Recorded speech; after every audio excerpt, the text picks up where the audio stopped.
Sorry for the delay. I couldn't find the key for the gate at the nunnery that I'm in. So then I was running around getting the key, and then I was a little late. Anyway, and then I chatted a little bit before coming in. So today we'll do the usual setting the motivation. We won't do the Heart Sutra, but remember refuge as you take refuge. And just remember what I said about it. It's more like entrusting yourself, looking in that direction, taking refuge, mainly in the Dharma, in the teaching that is considered to be a medicine. Okay? The Buddha as a doctor prescribing the medicine, the Sangha as the nurses or the people accompanying, helping us in our pursuit to getting better.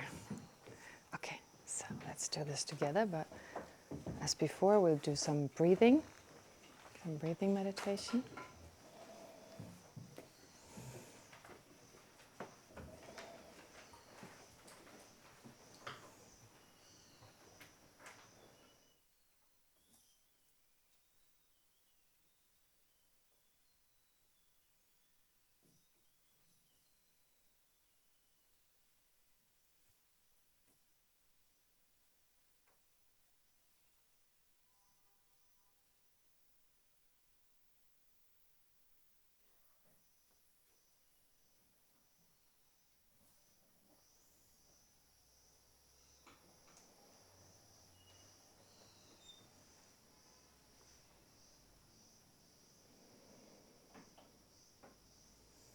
And then visualize you're at Rajagriha, at Vulture's Mess Mountain.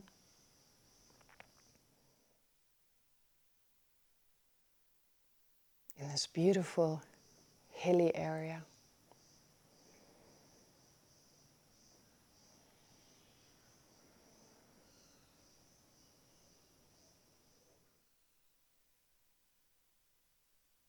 You have a wonderful view from up there. A cool breeze is blowing.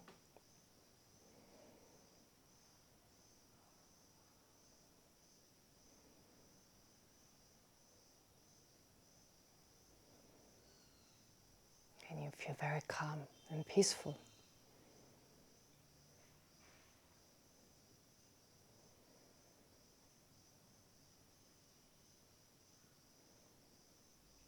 Especially since you're in the presence of the Buddha.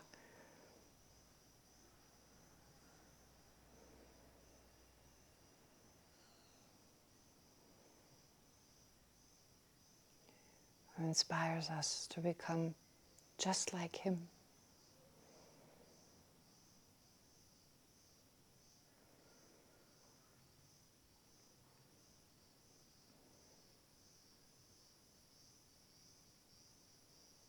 Since we all have the potential to transform our mind.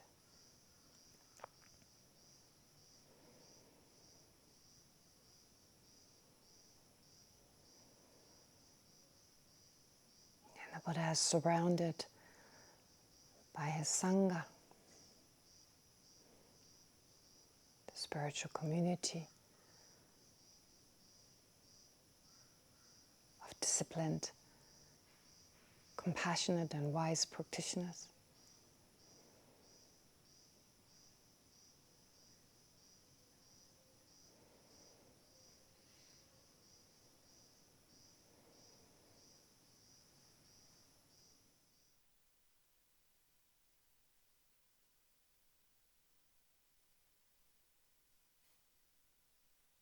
And think that you're also surrounded by all sentient beings.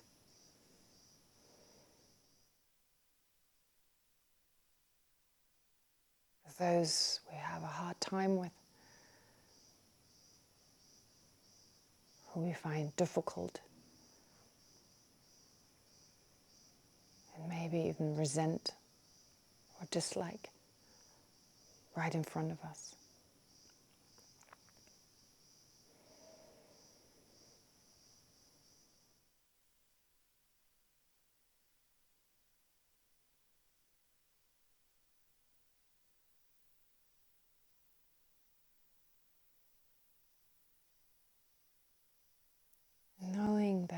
just like us, controlled by the root misperception.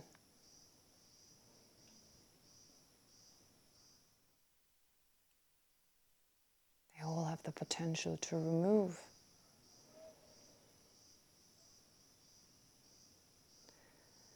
Generate sincere, affectionate love for all sentient beings.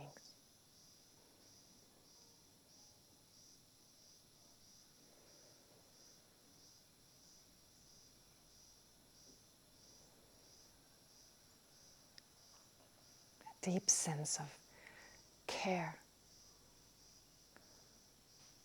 and closeness.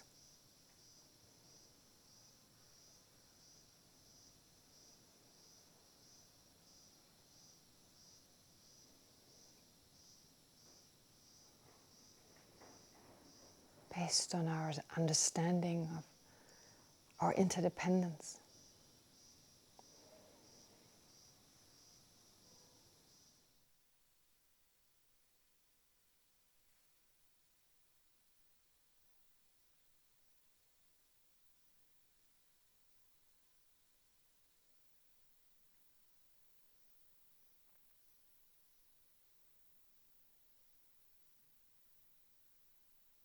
And then that affectionate love gives way to great compassion. It's just an affectionate mind that not only wishes for all sentient beings to be free from suffering, but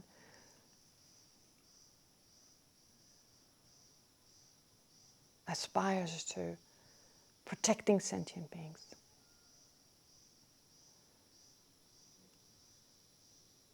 To wish to help sentient beings to reach the state of liberation.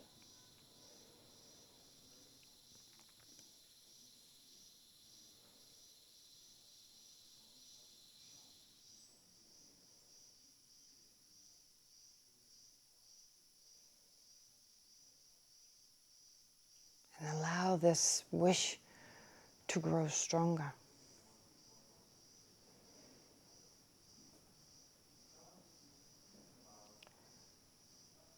Until it turns into the altruistic attitude that is determined to do whatever it takes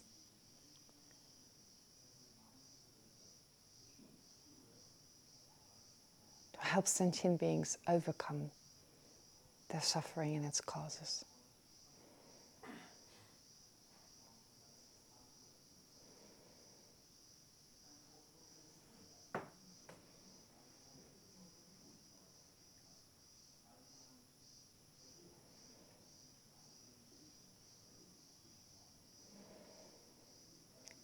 And since we can only realistically do so once we've become enlightened ourselves, let's then generate the aspiration to become fully enlightened. That is based on our affectionate love, our great compassion, and our altruistic attitude.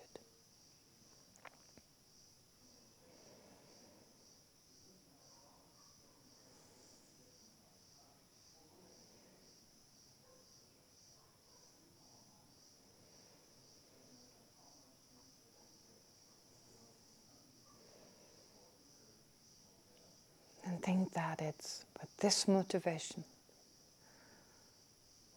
with this intention, that we'll continue to study, reflect on, and meditate on this sutra.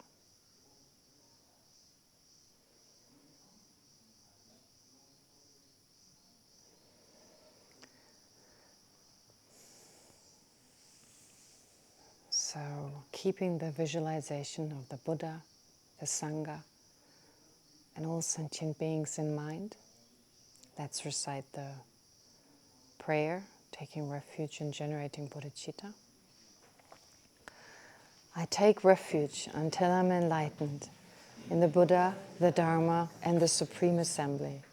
By my merits of generosity and so forth, may I become a Buddha to benefit transmigratory beings. I take refuge until I'm enlightened in the Buddha, the Dharma, and the Supreme Assembly. By my merits of generosity and so forth, may I become a Buddha to benefit transmigratory beings. I take refuge until I'm enlightened in the Buddha, the Dharma, and the Supreme Assembly. By my merits of generosity and so forth, may I become a Buddha to benefit transmigratory beings. May all sentient beings have happiness and the causes of happiness. May all sentient beings be free from suffering and the causes of suffering. May all sentient beings never be separated from the happiness that knows no suffering. May all sentient beings abide in equanimity, free of attachment and hatred for those held close and distant. Okay, great. Of course, there are different versions of taking refuge and generating bodhicitta. Actually, when it says, by my merits of generosity and so forth, it should not be by my merits. This is the traditional version, but His Holiness the Dalai Lama has said on a few occasions, it should not be just merits. Merits refers to the aspect, to the method aspect of Buddhism. But what about wisdom? So merits and wisdom, and that is usually described as the accumulations. So it should really be by my accumulations of generosity and so forth, which means the method aspect of my practice of generosity and so forth, but of course combined with wisdom. So some people now in Tibetan it has already taught. In Tibetan it has already taught, but in English it's still got merits. It should actually be accumulation. You can just cross it out and change it. And do you know what transmigratory beings are? Sometimes they say migratory, but those are really birds. So transmigratory. It's actually beings. The Tibetan word is doa, which means, usually in a day-to-day context, it means to go, but in this context it means wandering in samsara, aimlessly wandering in samsara. So there are different translations. Sometimes they say transmigratory, sometimes wandering beings or just living beings. But just that you know what is transmigratory, it's those who wander around in samsara, aimlessly, uncontrollably. Okay. So, now I'd like to go once more over this handout, of course connecting it to the Heart Sutra. Now, as you remember, so far we spoke about, I gave you the title, which implies that it's an original text coming from the Buddha, implies it comes from India, I should say, from the Sanskrit tradition. It tells us the size, the section, the translators pay homage. And then, of course, there's the prologue, which gives us the background more specifically about time and place and teacher, etc. Followed by the description, the uncommon prologue. First is the common, which is more obvious, and then the uncommon prologue, which describes what the Buddha does. Now, one aspect I haven't mentioned. I thought it's better to not bombard you with lots of things, so I better go back. It's easier for you to remember. If I tell you everything at one point, you may forget. In this way, maybe it's easier to remember. But there's another reason for why the concentration that the Buddha engages in is called profound appearance. The Tibetan term, at least, the Tibetan nangwa is the Tibetan term, has many different connotations, there are many different meanings. One meaning is to illuminate. It's to illuminate, to lighten up. So appearance, of course, I've translated it as, well, the translation that you're using, it says perception, but that's a little tricky because it's in general not exactly correct to translate the word nangwa with perceiving, because there's a difference between perceiving and appearing. Okay. But besides that, so saying profound appearance I think works better here, but it could also be translated as profound illumination. Unfortunately in English you can't say both, it's one or the other. In English, in Tibetan, it has both meanings. So therefore, the commentators, they also explain that at the time as the Buddha was meditating, now this is a little bit like fairy tale material that you may feel it's pretty weird, but there's said to be also that, well, it's said that there were also celestial beings from other realms who came to receive the teachings. Now, when you hear celestial beings, that doesn't really mean anything to us. But especially at this day and age where we live now, the 21st century, we are the manifestations of materialists. We totally are, right? Can't be helped. Of course, modern science, that mainly deals with material objects, with physical objects that can be perceived with the senses, the sense consciousnesses. There's not a great sense that they can be anything more than what we perceive, unless we can infer its existence, such as subtle atoms, for example. So that's the thing, therefore, that it definitely doesn't allow the existence of beings that we cannot perceive. Okay, bacteria, viruses, and so forth, like smaller organisms. But again, we can infer their existence. But right now, we cannot infer the existence of anything but animals and humans. But how do we know? How do we know there are no other forms of existence we just cannot perceive with our senses, right? I mean, our senses are definitely very limited, just in comparison to those of a dog, a cat, a falcon, or what have you, right? So they're very limited, which is not surprising that there's a lot we don't see, what other animals may actually perceive. And great beings like the Buddha and other beings, why would they lie to us about the existence of other beings? I mean, what's the difference? It doesn't make any difference to attaining enlightenment or not and remaining in samsara if there are other states of existence that we just cannot perceive. And the states of existence, as they're set forth, like hellish kind of beings, preta or hunger ghost, as there's sometimes, I mean, the word is hungry ghost is a terrible word. It sounds like a really weird fairy tale. So sometimes preta beings is the translation that is used. And of course, celestial beings. So they could possibly exist. I mean, our existence is a reflection of our mind, right? If you look around, sometimes the dogs, it's so interesting. They live in a totally different world. We're walking past them. We've just been at a teaching by His Holiness, and there they are fighting over a piece of, I don't know. And we're like, oh, come on, dogs, what are you doing? Right? It's like we live in such a different world. We live in parallel worlds, and it's quite different. So why not other forms of existence? It makes perfectly sense. And in the past, I believe, because people were not so obsessed with the external, with material objects, they were more likely to possibly even perceive these beings.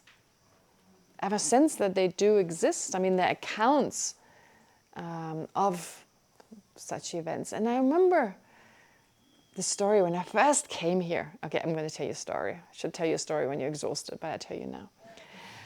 When I first came here, I used to live for a short time in a place called Elysium House. It's no longer available for people to live. There was a German lady, and my dad got along really well with her. He came to visit at the time when I first became a nun, and I had a room there, so it was really nice, and we became quite close.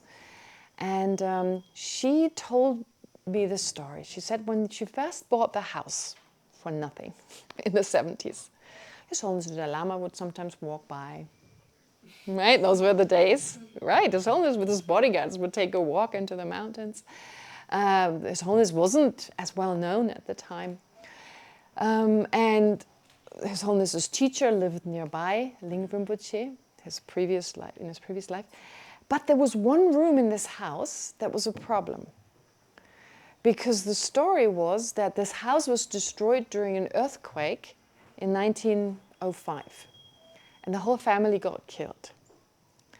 And so there was one room you couldn't go in. You couldn't heat it. However much you heated it, it wouldn't become warm. And the dog she had would never go in there. And some village kids reported seeing this white person, whitish person. And so one time she spoke to His Holiness's teacher, Ling Rinpoche, who lived right across the corner. And he said he had this incredible abilities. And he said, this is the lady who lived there during the earthquake. And when she died, she couldn't go. Her children were in the house. So she couldn't leave the house. And she took rebirth as this being, as this spirit being, whatever we want to call it, a ghost. And she's still in there. And that's why the dog doesn't go in, and that's why you cannot heat it. So she was like, that sounds a bit weird, right? I thought, oh my God, these ghost stories, what's going on? But she knew there was something wrong with this room. She just couldn't use it. And it was a nice room, and the dog wouldn't go in, and then all these kids were scared of it. Like a lot of village kids would, actually one of the person who drove me today, he was one of the kids who used to hang out there. Anyway, so they decided, okay, let's do something about it. And Rinpoche said, I could do something. I'll do a ritual, right? Something that can be done. And so he did. I don't know, he probably called some of the monks, and they did this ritual to allow her to pass on. The moment it was done, the dog ran inside. The first thing, the dog was very curious, I guess, right? And had never been in the room. So first thing, the dog ran inside. And things changed. So I don't know. I don't think there was any kind of conspiracy with like someone putting something there so the dog wouldn't go. What's the point? So that, to me, is also kind of showing there's something more that we just cannot see, right? I totally believe that. Anyway, so having said all that, to prepare you for the possibility, well, at the time of the Buddha, there were these kind of celestial beings. And look at the world. I mean, there really also are beings that are similar to celestial beings. They're the super rich, living great luxury, right? They can afford the best. Any discomfort is taken care of by a butler or, I don't know, a few servants and what have you. I mean, they can hire people to do everything for them. Those are like the celestial beings. And then you have also hellish existences, people with terrible diseases. I've heard once of a person who had a nerve disorder and had the sensation of being burned alive. Now, of course, they weren't burned alive, but for them, that was their reality. You couldn't tell them that's not true, right? They didn't get burned, but it's not about being burned itself. It's about the pain you experience, right? That's what's so horrific about it. And of course, there are others who are wanting food and wanting drink and can't get it. They're in a desperate situation. I mean, maybe there's a drought or a famine or whatever the circumstances, but just can't even feed their children. I mean, we see it time and again, right? That is like described as the existence of preta beings, of like needing the most basic things and not being able to get them. And then the existence of, well, animals, we all know, and humans, of course, as well. So even on Earth, it's not as clear-cut as it seems. So just to introduce you to that kind of idea. For some it's harder, for some it's less difficult to at least take it into consideration. But then I want to say one more thing. I want to say one more thing in connection to that, which is a good time, and I'll go back to the story of the Buddha. But in Buddhism, there are actually 3 types of faith. I've spoken about 2, but I haven't mentioned the third one yet, and that's a good time to do so. One type of faith is the joyful faith, the devotional faith, right? Remember, when you see an amazing being like the Buddha, for instance, and your mind is like just full of joy, it becomes very calm and very receptive for this person's ability. Then there's also aspirational faith. which is the faith of wanting to become just like that. Understanding we can become like a Buddha. So the aspiration to work towards becoming like this person, like him or her. And then there's the third one, that is called believing faith. So on the basis of understanding the great qualities of this person, on the basis of wanting to become like them, we believe what they teach. But it is not belief that just believes anything. It's based on understanding. Now, a lot of people, when they hear of Buddhism, they have the idea, oh, Buddhism doesn't accept faith. There's no faith in Buddhism. It's all about matter, about knowing, about understanding. No. Of course, the goal is to understand. You only have faith, believe in something, until you come to understand it. The goal is to understand it. The goal is not to always believe in it. That's the goal. But temporarily, we have no way to understand it. Our mind is not flexible. It's not ready to fully understand it. But it's not a blind kind of faith or blind kind of belief, but belief based on a certain reasoning. And anyway, in our day-to-day life, we function very, very well on just believing things. Right? I mean, when you read the newspaper, do you know this is really happening right now? It's very likely. I'm not saying it's all lies. Parts of them are maybe exaggerations at least. But, we read about it, and I'm sure a lot of them are facts, but we don't know. We just hear about it. And the classic example, right, of having faith is the day we were born. Our birthday. Right? When I ask you, what's your birthday? Someone gives me a date, and usually I ask, do you know for sure it's your birthday? Yeah. So how do you know? My parents told me. Oh, okay. So you know for certain it's your birthday. And then they, not 100%, but I'm pretty sure. And as it turned out, one time I taught a class and someone told me, it's funny that you're mentioning that. For years I used to think I was born on the, 25th of May. But somehow that wasn't a good date because maybe it was their parents' anniversary or something, and I didn't want these 2 days on the same day. So somehow they kind of changed the birthday to the 23rd or something. So, and this person just found out not so long ago that they were actually born on a different day, right? So it's quite interesting. Anyway, we believe it. We just believe it. There's no way we can know we were born on that day. The doctors could all be lying, and that we can't go back in time.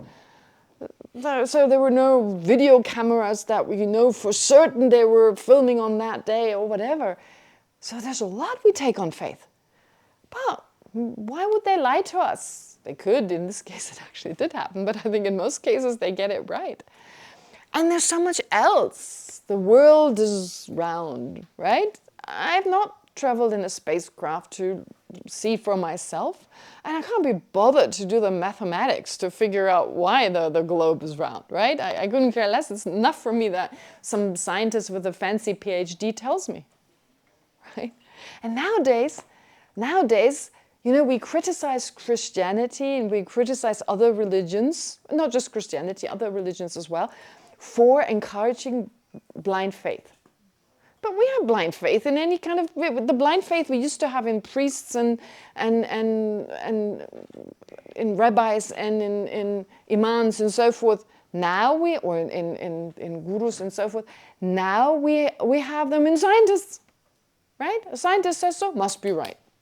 Believe it readily. And the scientists are the ones who tell us, don't believe everything you hear, right? When I meet a person who's got a background in science and so forth, and if I tell them certain things, and they're like, don't believe everything you hear. This is still a theory. And I think they've long proven it. So even science gets it wrong. And science is still a lot to discover. So maybe about past and future lives and about the existence of other, right? Anyway, so just to put it out there. Right now, the existence of other forms of life is based on faith if at all you believe it. So unless you walk along the road and you meet them and talk to them, no way you really have a way to understand. So I just want to put this out there and then continue with the story. So therefore, at the time when the Buddha gave that particular teaching, these celestial beings arrived. They were interested in the Dharma. They were aware of these teachings. They have special mental abilities, but they had one problem. They were very haughty and very arrogant. Oh, we are so special. Look at these foul-smelling humans as they're sitting there, right? Smelly and sweaty, and I mean, in comparison, yeah, we're not necessarily the best smelling unless we've got all our creams and our soaps, right? And then don't wait for too long to reapply them, because, you know, a day or two at this weather, yeah, we can get slightly foul smelling. And so the celestial beings are said to have a different kind of body. Doesn't have these odors that we do. And so they're pretty haughty, really arrogant. And that is a huge obstacle to spiritual development. Arrogance, no matter what reason, right? You're too full of yourself. And you know what's really interesting? When we are arrogant, we hold ourselves, we're like that, right? Automatically. Which in modern physics, if you think of modern physics, if you want to add something into something else, like you want to pour water into another vessel, you have to lower the vessel. That's why we do prostrations. We do prostrations. Prostrations is a tricky one, because in some religions it's not encouraged to do prostrations, so to bow. But we need to understand that the bowing itself is not the actual bowing. It's the mental state. If you don't have a specific mental state, what we do 3 times is exercise. Exercise.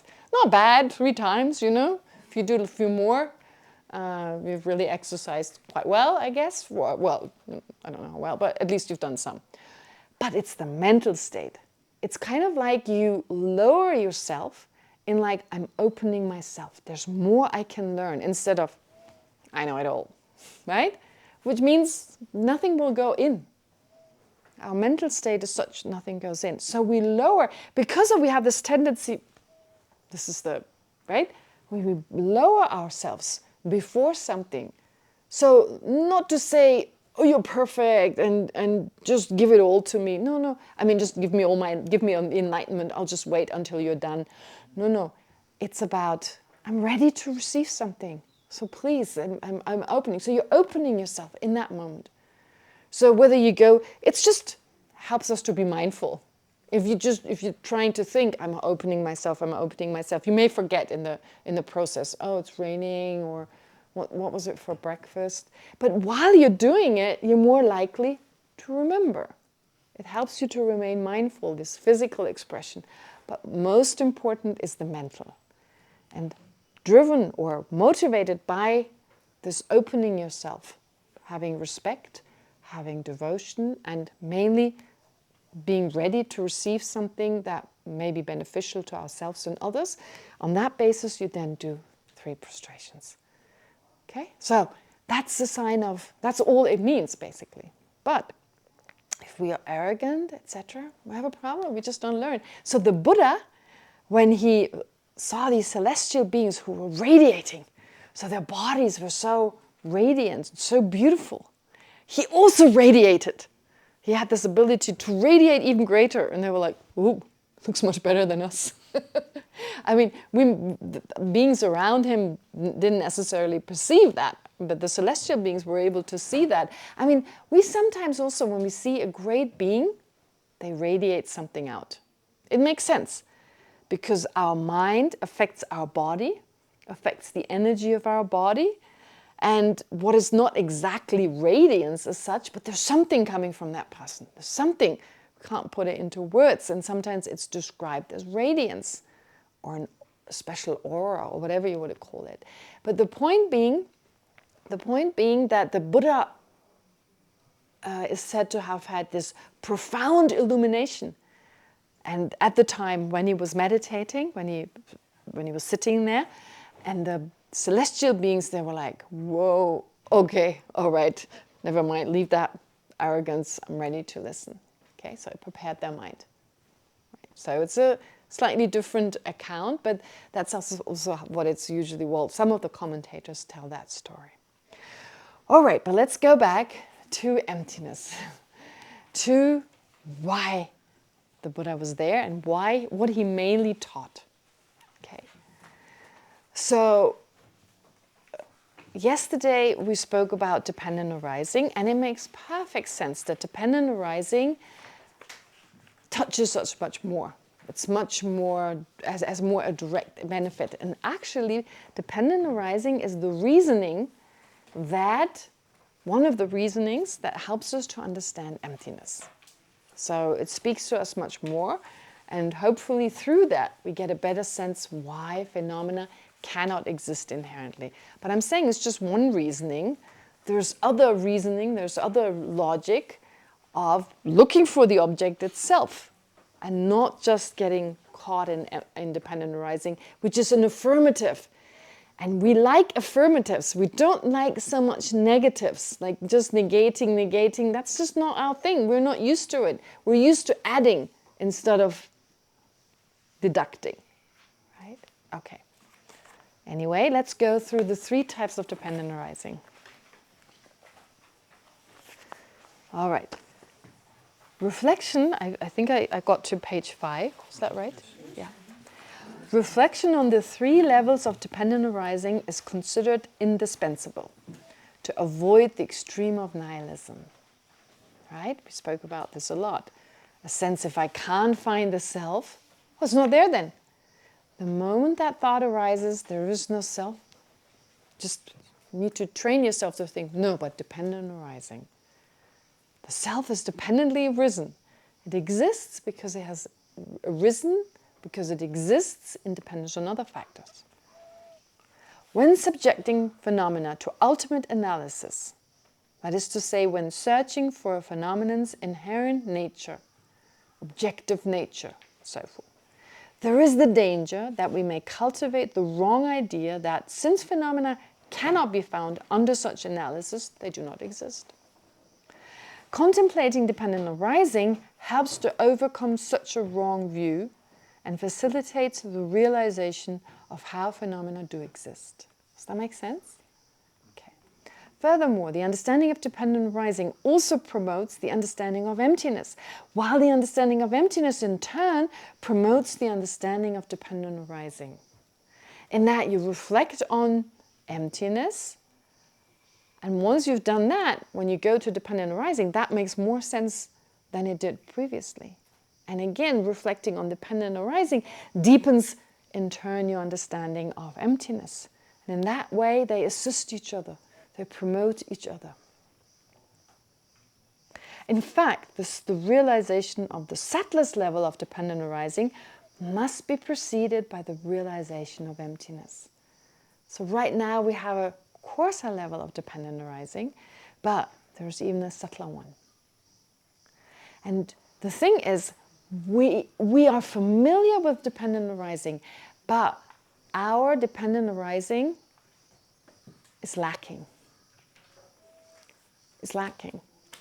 In some situations, we believe there is a cause, but sometimes we don't believe there's a cause. It just is. There's already a lack there. It's not consistent. In other situations, the cause is totally absurd. The cause that we consider, or what we consider to be the main cause, really isn't the main cause. So whether we make God responsible for some trouble, that would be, from a Buddhist point of view, not the kind of cause that has the ability to really produce something. Or we blame one person for all our trouble, right? We like to blame our parents for all our trouble. But there's so many more causes and conditions, and of course also our actions of the past that account for, and that may have been many, many, many lifetimes ago. We may have done something which now ripens in this life in the form of different problems. So there are causes and conditions. For instance, if we have created the karma to be robbed, that someone steals our stuff, Well, you need a thief, right? At least. So the thief is also a cause. But the potential we've created to be robbed because of having taken something from another person ourselves, maybe 10,000 lifetimes ago, and the karma hasn't disappeared yet, it hasn't ripened yet, it wasn't purified, so it may ripen in this lifetime. And so we make only the thief responsible, only the person who didn't lock the door properly, and are angry with them forever or whatever, right? But in actuality, there's always two sides. If I hadn't created the karmic actions, that is, if I hadn't created the volitional actions to be robbed, it wouldn't have happened. So you always need two sides. Can it wait? Always. You be the first one to ask the question then. Okay. So please remind me of question and answer. Can someone do that? 11:15 at the latest. Okay, thank you. Okay. So anyway, let's now go through dependent arising and make sure our understanding of dependent arising is not spotty. It's consistent. So dependence on causes and conditions. This is the coarsest. Coarsest here means easiest to understand, the coarsest level. We oftentimes distinguish between coarser and subtler in terms of easily recognized, or easier recognized than that which is subtler. This is the coarsest of the three levels of dependent arising because it is easier to understand than the second and third level. It only applies to impermanent phenomena because permanent phenomena are not generated in dependence on causes and conditions. So just think of a seed giving rise or transforming into a sprout, for instance. The understanding of this level of dependence also promotes the understanding of emptiness. If we reflect on this type of dependence, we come to see that owing to the sprout's dependence on causes and conditions, so if you take a sprout, so classic example, we're all familiar with growing plants or growing, veggies, vegetables, or maybe grains. A sunflower seed, for instance. So sunflower seeds give rise to a sunflower. But first you've got a sprout, a seedling as it's also called, and then it transforms into the flower. Oh, sorry, I forgot to read this part. For instance, a sprout exists because it's a dependently arisen phenomenon. That's first part of the first paragraph. A sprout exists because it's a dependently arisen phenomenon that was produced by numerous causes and conditions, such as the seed, soil, water, the sun, and so forth. Yeah, that should go first. So, once we've understood that, then the understanding of that dependence also promotes the understanding of emptiness. So, as I just said, we come to see that owing to the sprout's dependence on causes and conditions, the sprout cannot exist inherently and from its own side, objectively, because if something did exist that way, it would exist through its own power and therefore be independent of other phenomena. It would need causes and conditions. If the contemplation of the dependence on causes and conditions is taken to a subtler level of ultimate analysis, we also come to see that despite our sense that there's a truly existent first moment of the sprout, right? That's when it's a sprout. It's no longer a seed. Because the seed transforms, of course, into the sprout, assisted by the other causes, which are soil and water and warmth and so forth. Despite our sense that there's a truly existent or inherently existent first moment of the sprout, it's impossible to find that moment. It is not possible to determine the very moment when the cause of the sprout ceases and the sprout comes into existence, right? So many of you have heard me say that. I think Beate is smiling. I think she remembers the example I gave so many times. But I love it. I love this example. You know these great cameras they have nowadays where you can just take a picture, like you take a picture every few seconds, right? You don't even need to sit there and watch watch the time, you can just take a picture. And so as you click away, you can photograph this process of a sprout, of a seed transforming into a sprout. So let's visualize someone has just done that and you have about 500,000 pictures. right? I mean, of course, it takes a few hours, maybe a few days, a day at least. So, and then you develop all these photographs and you hang them up everywhere, all the area of McLeod Ganj, everywhere. And I'll ask you to go and tell me when is the last moment of the seed and when is the first moment of the sprout. Are you all going to answer in the same way? Not likely, right? Because it's labeled on the basis of certain aspects. And since that's not cut in stone, therefore, there's possibility for variety. We may actually disagree on that first moment. Moreover, if this camera only takes photographs every few seconds, that is not the shortest moment in time. In fact, there is no shortest moment in time. So you could endlessly divide every moment. So when is the exact moment when the seed has now become a sprout? First of all, it's impossible to determine, to agree everyone on when is it a seed, when is it a seedling or a sprout. Secondly, in terms of time, you can divide it endlessly, right? Endlessly. That exact moment. But that can again be subdivided into a former and a later moment. And again, and again. Can't be found. Whoa, just with causes and conditions. We can't even determine the exact moment when something comes into existence. Inherent existence suggests otherwise. Everything's very concrete. This is this, this is this, this is this, right? This is a seed, this is a sprout. It seems it's very clearly delineated, but it isn't. When we check, it isn't. So, therefore, if the contemplation of the dependence on cause and condition is taken to a subtler level, we also come to see that despite our sense that there's a truly existence and so forth, it is impossible to find that moment. It is not possible to determine the very moment when the cause of the sprout ceases and the sprout comes into existence. One reason is that it is difficult to define a sprout in such a way that it is clear, especially on a subtler level, whether a phenomenon is no longer a seed but a sprout. Okay, that's when we all look at the photographs and disagree on, is this a sprout or is it still a seed? Another reason, and that's because it's merely labeled. If it was in and of itself this, that, or the other, some would be right and some would be wrong. But we can all agree that no one is wrong. It's just a matter of perception or a matter of opinion, even more so. What a seed or a sprout means to you, right? But we don't ever really discuss these subtle matters. We see a seed, we see a sprout, we all agree one is the other, and that's it, right? But in that situation, we're digging deeper. We're digging deeper. We're digging deeper in the sense of applying what's called ultimate analysis. Another reason is that there's no smallest moment in time, so that no matter how brief a moment is, it can be further divided into even smaller parts. Okay?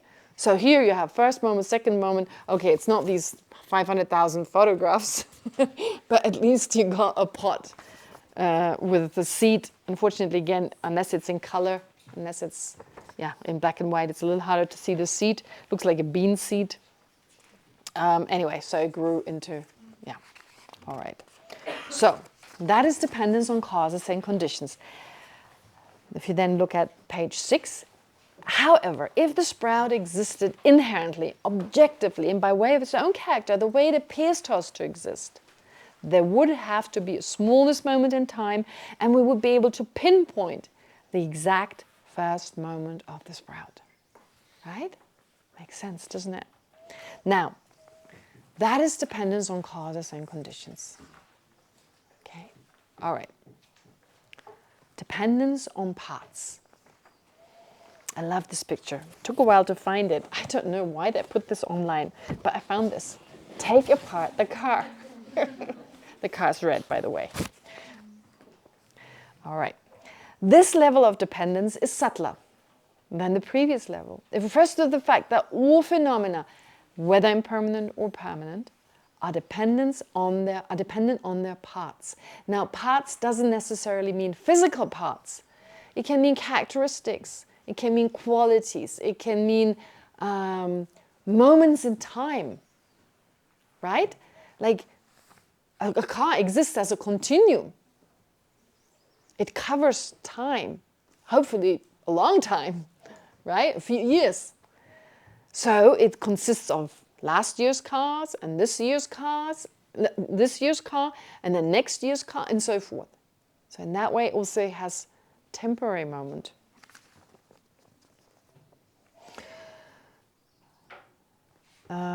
Taking the example of a car has spatial parts such as its engine, the steering wheel, and the tires. It has temporal parts such as yesterday's car, today's car, and tomorrow's car. It has parts that are its attributes, such as the car's impermanence, its existence, its size, and it performs certain functions that are part of the car. Since it is composed of and dependent on those parts, the car exists.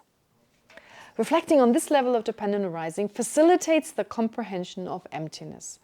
For despite the car existing in dependence on its parts, if we subject the car to ultimate analysis by searching for some inherent car, a kind of essence or carness among its parts, we will not be able to find it. In fact, since there is no partless particle or a smallest moment in time, we can mentally take the car apart endlessly without ever finding a car or some essence. So this looks pretty endless. Whoever has done this, taking it apart in this way, and of course you can go endlessly on and you'll never find a carness, right? This has to be done through meditation. And it seems kind of boring, like we did the meditation once, finding the self. And if I then say, find the car, our reaction is usually, oh, I know I'm not going to find it. So why do I have to do it again? What's the point, right? But it's something about the mind, how the mind works. It makes all the difference if you do it again. Because it's not just that you believe it, but that you know it. You come to the conclusion, I really haven't found it. That's why I make you do it again and again. We make you do it again and again. Look for the friend that you're attached to. Look for the person you don't like. Look for yourself. Look for the car. It's not exciting. That's why in the 21st century, when, news are at the click of our finger, and the CNN and all these news platforms, they change all the time because it gets boring to read the same thing again. Meditation can be boring initially because we look for something new. It's repetition, doing it again and again and again. So if you're someone who does a lot of exercise, then you're more familiar with repetition.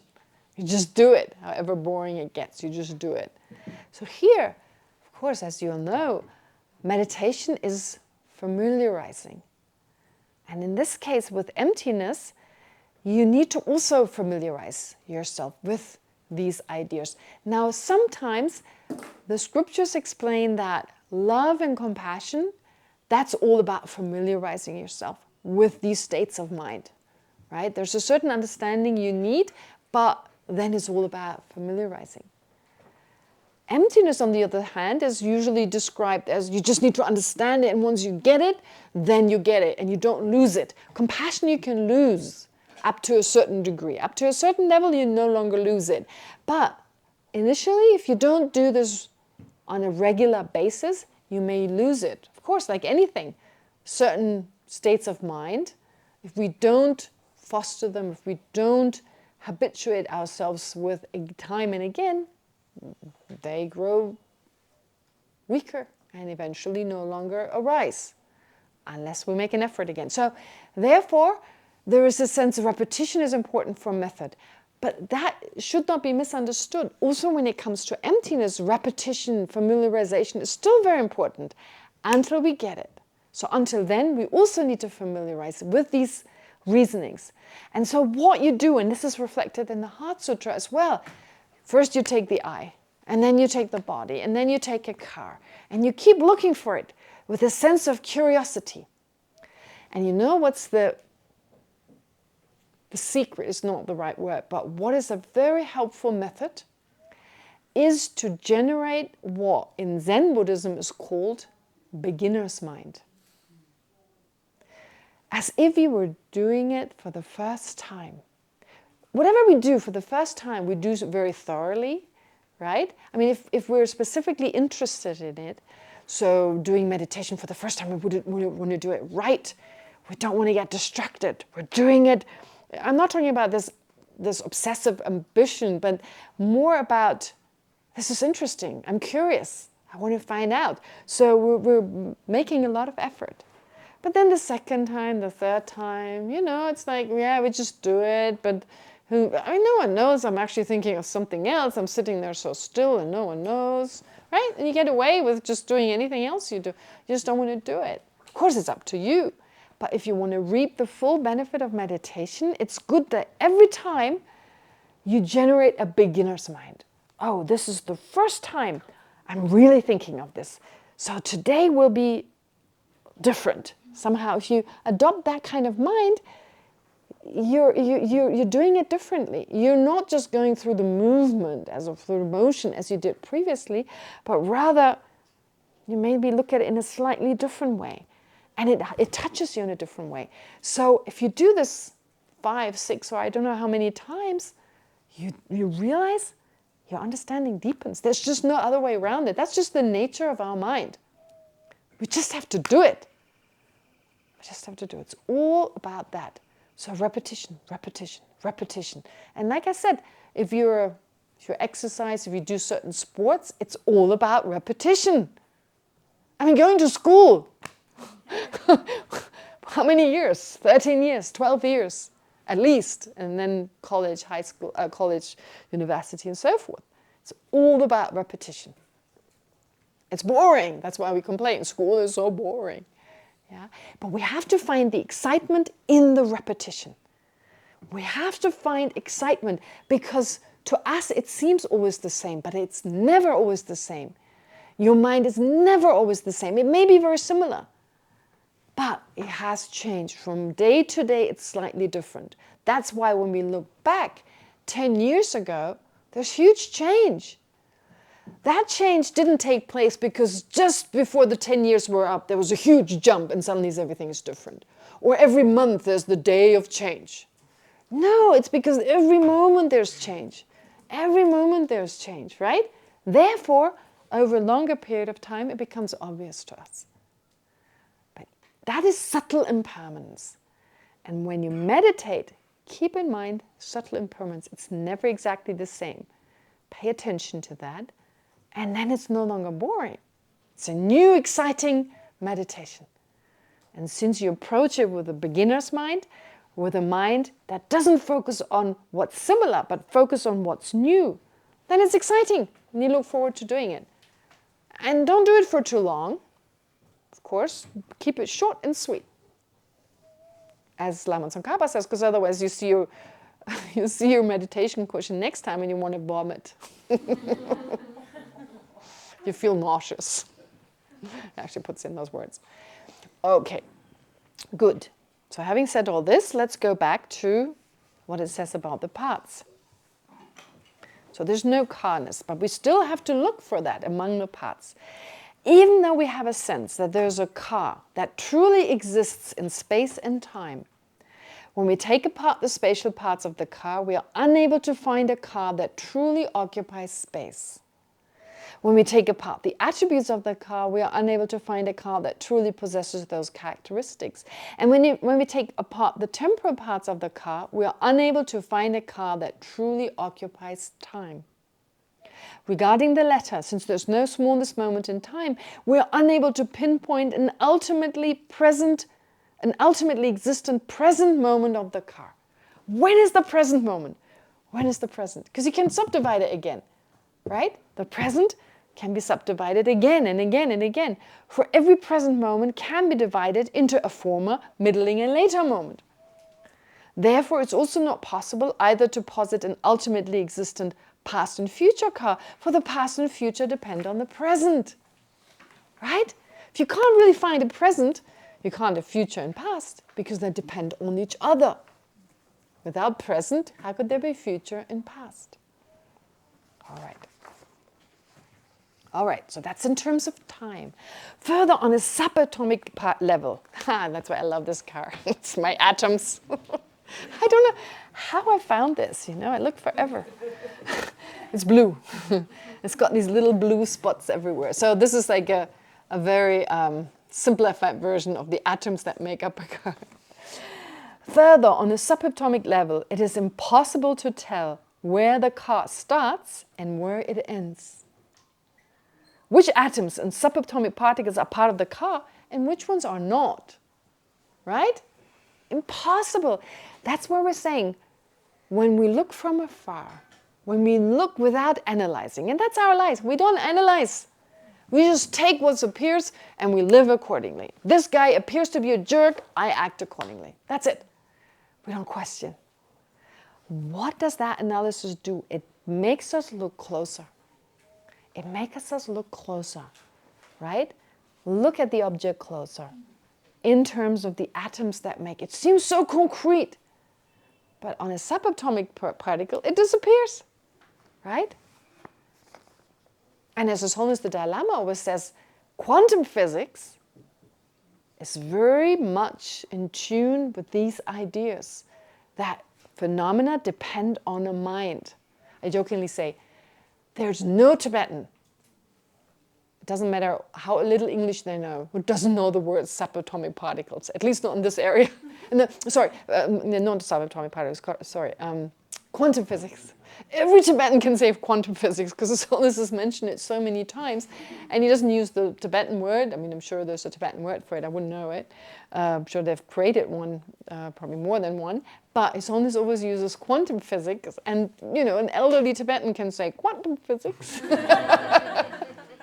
because His Holiness always mentions it. Okay. But not only do phenomena depend on their parts, they also exist in relation to other phenomena. A woman, for instance, is a mother in relation to her child, a daughter in relation to her parents, a sister in relation to her sibling, and so forth. In the case of long and short, hot and cold, here and there, in I and other, the two elements of each pair are connected in such a way that they exist in relation to each other and thus depend on one another. Right? Makes sense, doesn't it? So here and there, cold and hot. So these are the mutually dependent phenomena. But not at the same time. They have to exist at the same time. That's what I said. Right? I mean, at the same time, when there's here, there must be there. When there's hot, there must be cold. Not in the same place. That's impossible. Right? When there's long, there must be short. I mean, at the same time, okay, could be that the matchstick just burned up and now I have this thing and I go, okay, in comparison to the matchstick. All right, so in that sense, yeah, the matchstick, but there are other matchsticks anyway. There are other phenomena that I can compare it to, right? So when there's something short, there's always something long. It doesn't have to be the matchstick, that particular one. Right? Okay. So now I want you to take a look at this. Our sense of identity. I think that's really important because when I say think of your sense, or in the meditation, kind of take to mind your sense of I, or take to mind your I, the way it appears to you. The I doesn't just appear as I. There's a whole sense of identity we have, don't we? I'm like this, I'm like that. So it's like the word I, of course, that we refer to, like if we have thoughts, if you think in English, for instance. I mean, this is also something important to mention. When we think, we use media. We use a medium, or media in the case of many thoughts. And that medium is called generic image, or mental image. So when I, like for instance, I'll ask you, think of your mother. Take a moment, think of your mother. Does she appear? She appears, right? Does she appear? Another exercise I could ask you to do, look at this singing bowl, if you want to call it a singing bowl. So look at this singing bowl, right? Okay. Close your eyes and think of the singing bowl. Does it appear? Even clearer than your mom, right? Because you just looked at it. Okay.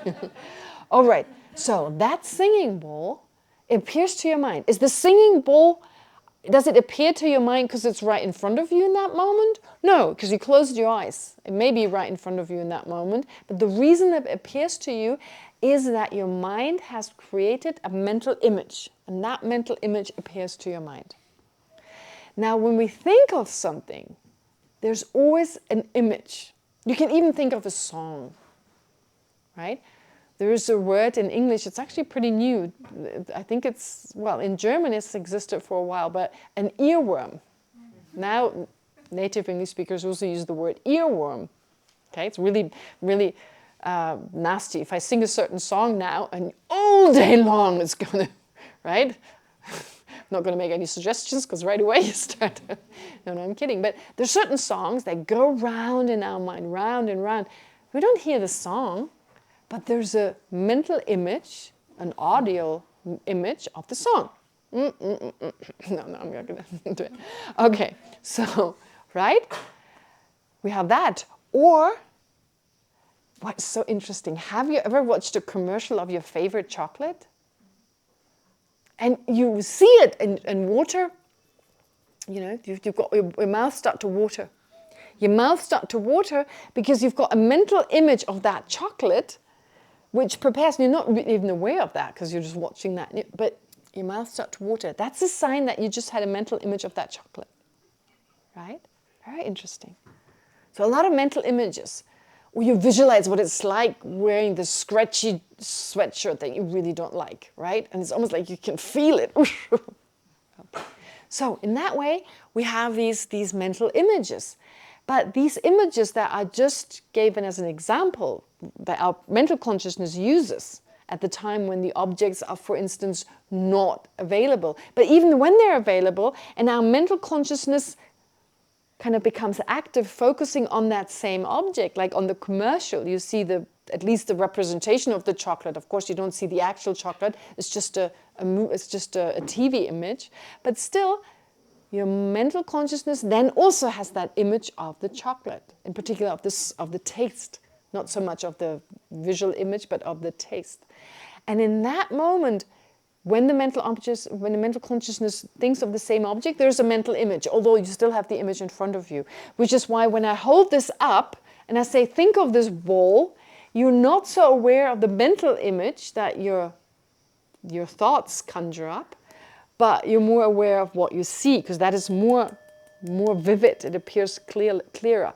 But when I say, think of the ball, think of it, right?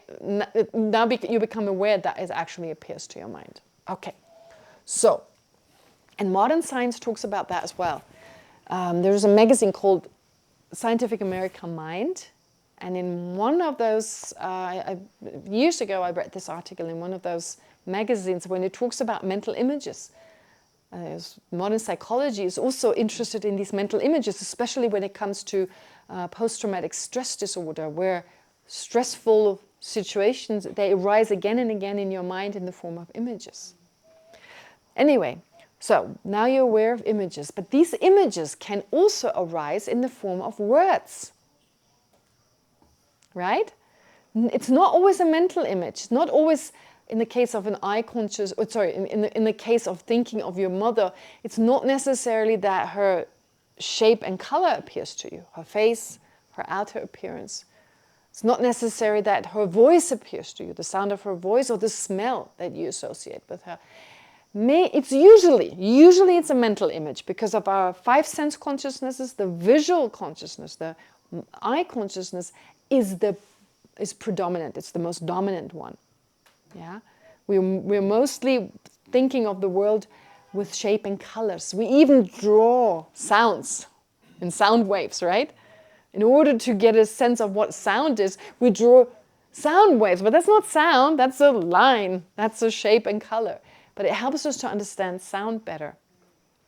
And of course here, did a lot of that, kind of drawing visual objects. But there are also times when we use words, when we use a verbal image. And for instance, right now, you may think in a certain language, right? So you may think in different languages. But you may think, for instance, in English right now, because that's the medium we've been using for the last few days. Therefore, and you kind of repeat the things in your mind. When you meditate, you use a language. That's also a type of image, right? It's a verbal, it's a verbal generality, if you like. It's like what something refers to, or what something means to you, but the way it appears to your mind is not through an image as such, it's more through a word. Okay. So when we say I, for instance, when we think I, oftentimes that's associated with language, but it doesn't have to. As I said, it doesn't have to. It could just be another image, whatever. But it's more than that, because it's a whole identity we have, right? There's a whole identity. I am. So here, I just chose a woman's shape, but the reason I kept it, I had to draw some lines. I didn't draw this, I actually just copied it. But anyway, I had to use some lines, because otherwise it would be just white in the middle. But just that this now is filled by our sense of who we are, right? Okay, so I'm a daughter. I think of myself as a daughter.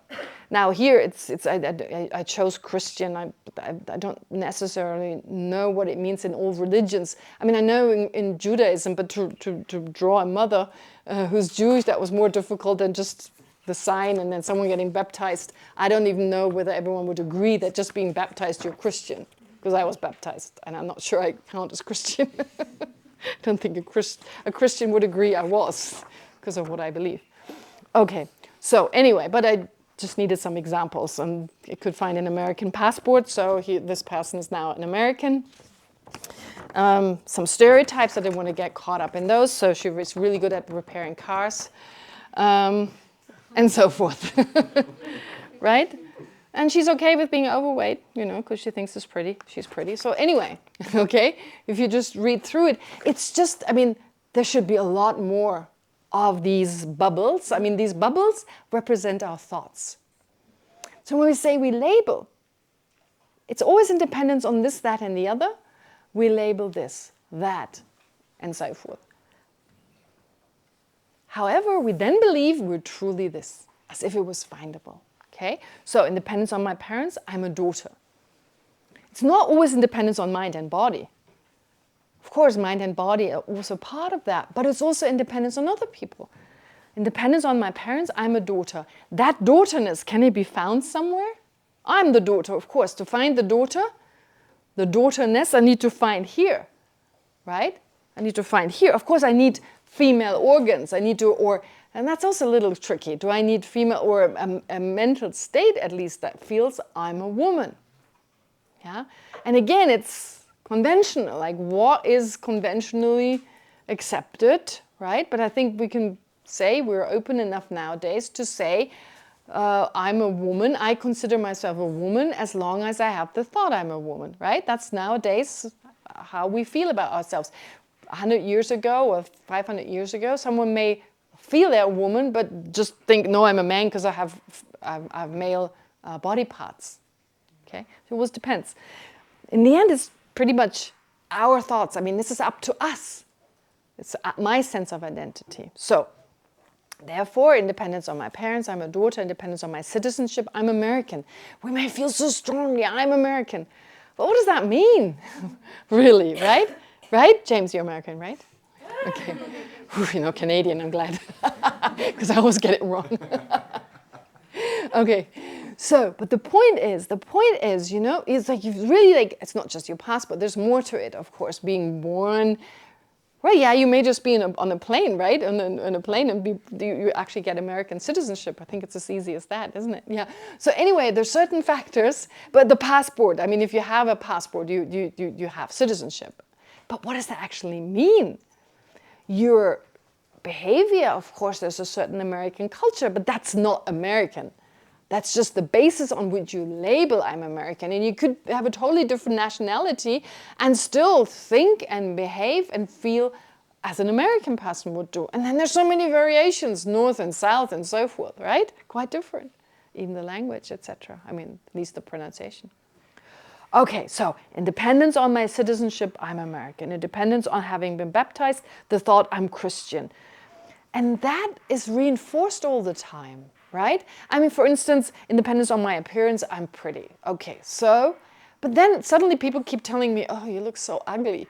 And before long, it'll change, right? It has to do with how people react to me, of course, my own sense of myself, but for everyone it's slightly different. Some people may look at themselves and feel they're really pretty and no one agrees. And sometimes it's exactly the other way around. But we reinforce it in dependence on what we see, what others say, and so forth. None of those can be found. They're all labeled. They cannot be found. Find pretty. Take apart and it's no longer pretty anyway. Peel off the first layer of skin. I'm kidding. No. Okay. So, overweight. Again, dependence on my weight. But what is that weight? A doctor says, 80 kilos is perfect. And then a few years later, they say it's 60. So suddenly you're overweight. The weight is the same, but suddenly you're overweight, right? Okay. And dependence on the food I enjoy. I like ice cream. Dependence on the relationship with my friends. I'm a good friend. The skills, I can repair a car, and so forth. So it's all relative. It's always in relation to something else. But of course, it is dependent also on what it is in relation to. So we're not saying I'm a cow. Suddenly I'm you see, it's not like creating anything. You need a basis. You need a phenomenon based on which you then label this, that, and the other. Okay? So it's not random, which is another way in which this can be misunderstood. Anything becomes possible. From now on, I'm a cow. Well, I'm not. I'm missing some essential parts of a cow, right? Okay. So therefore, that doesn't work. Good. So that's really our sense of identity. And it keeps changing. However, some aspects are reinforced. And we believe in them. We believe them to be inherently existent.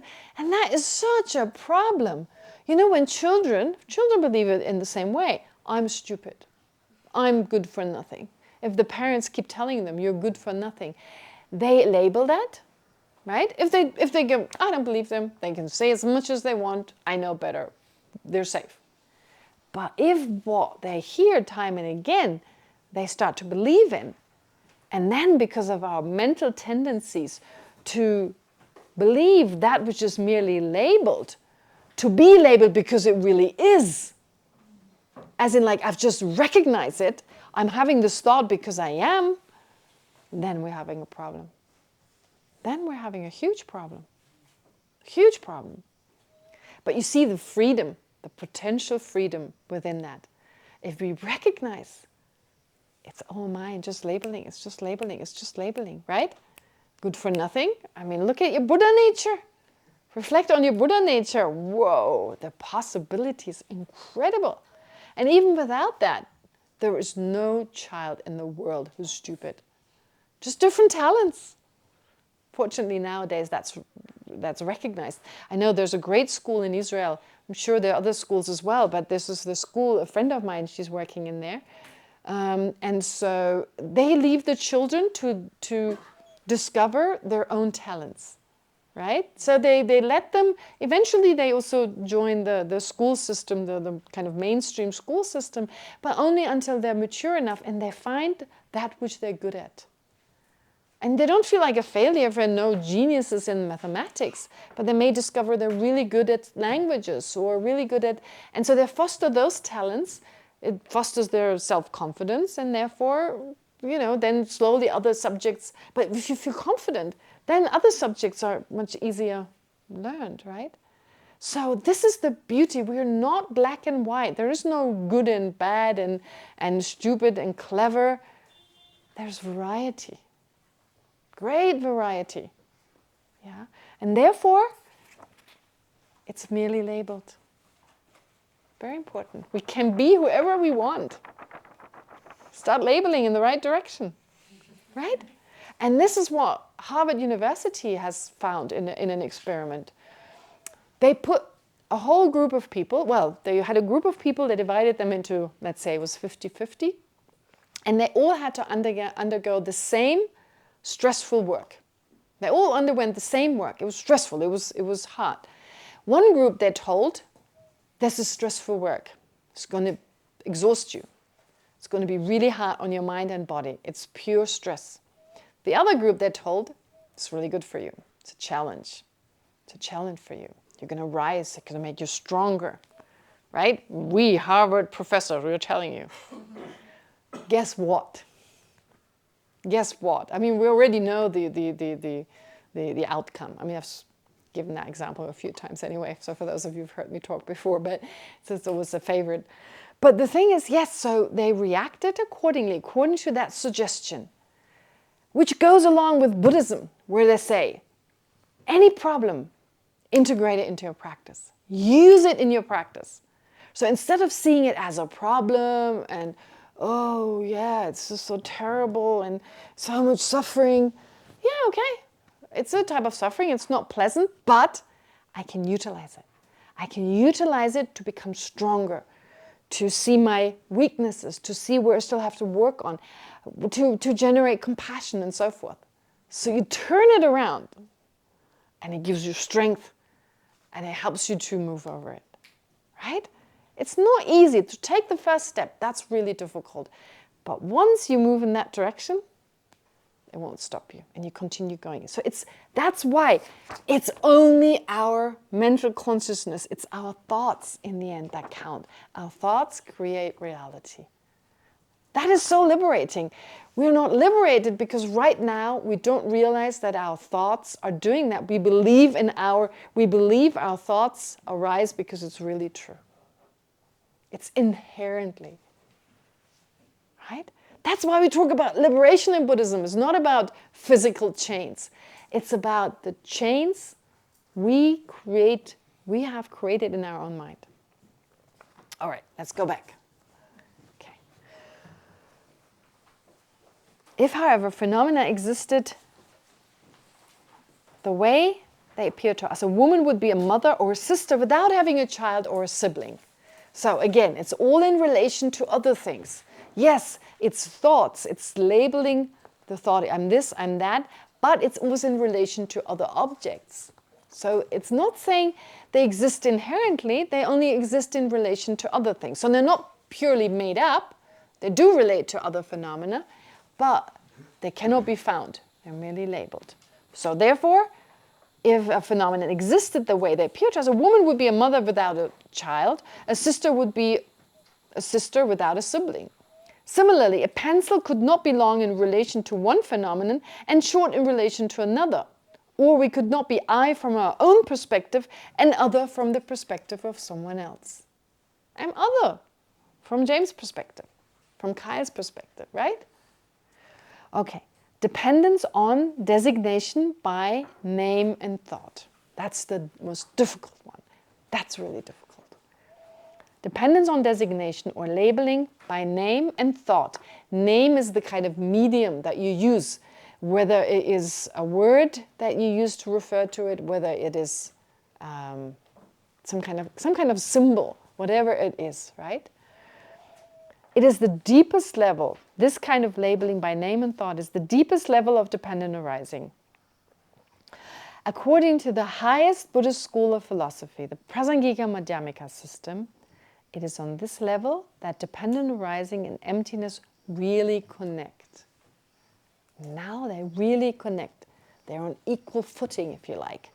In that, if you really understand that, you understand emptiness, you're much more likely to understand emptiness.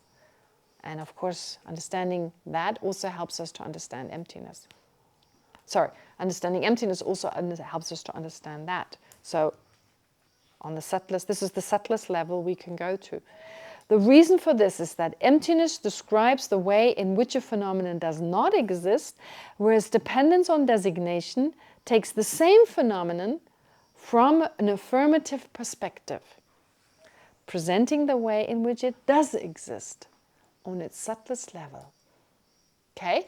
So, therefore, to not fall into the two extremes that sometimes described as falling into a ravine versus falling into thorns or barbed wire, if you want, right?